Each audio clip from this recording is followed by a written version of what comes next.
جب ماہ سیام رمضان المبارک جلوہ گر ہوتا ہے، جنت کے 8 دروازے کھول دیے جاتے ہیں، جہنم کے دروازے بند کر دیے جاتے ہیں اور شیاطین جکڑ دیے جاتے ہیں۔ اللہ جل شانہ اس موسم رحمت میں خاص عنایات اپنے بندوں پہ فرماتا ہے۔ ایک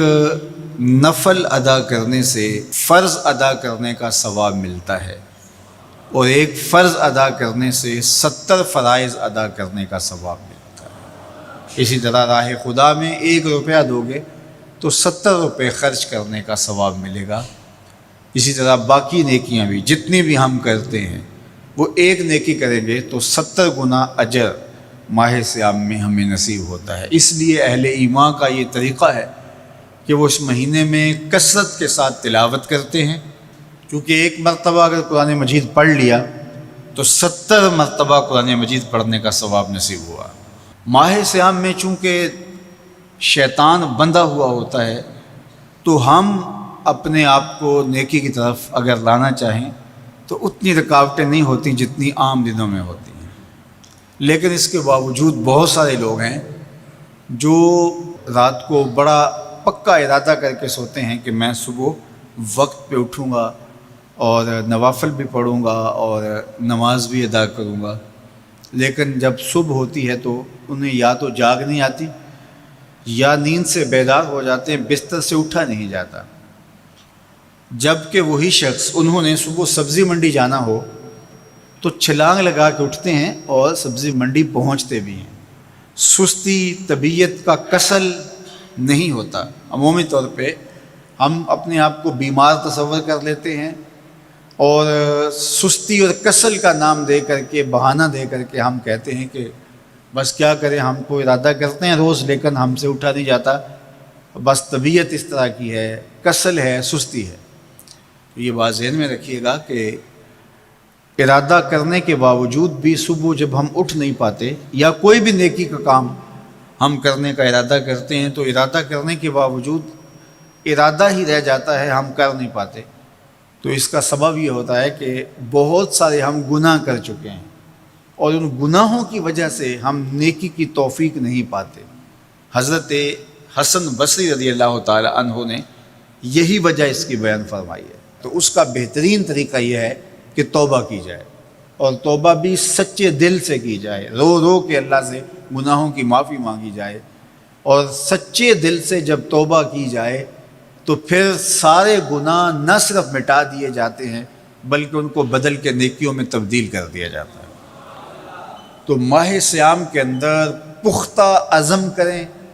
اور اس عزم کو عمل کی شکل دینے کے لیے سچی توبہ کریں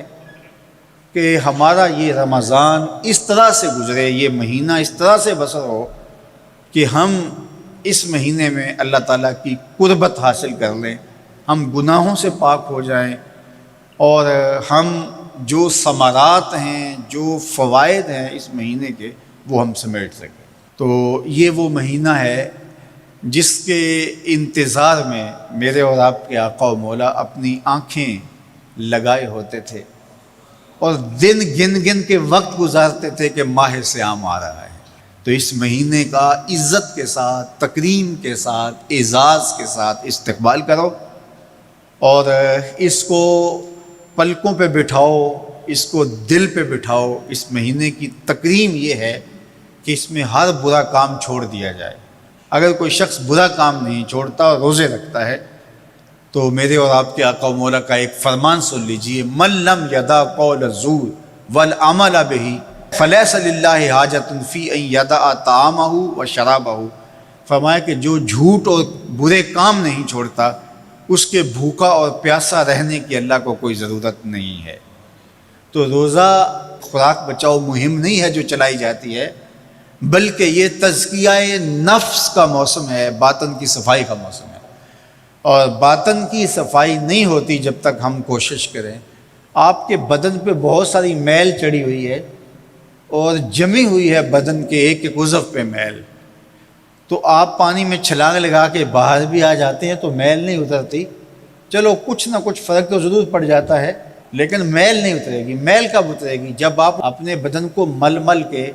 اس کے اوپر صابن لگا کر کے اچھی طرح سے اس کو جب اتاریں گے محنت کوشش سے، تو پھر آپ کا بدن مہک جائے گا، ہلکا پھلکا ہو جائے گا، میل اتر جائے گی۔ یہ موسم رحمت ہے، اللہ کی رحمتوں کا می برسے گا،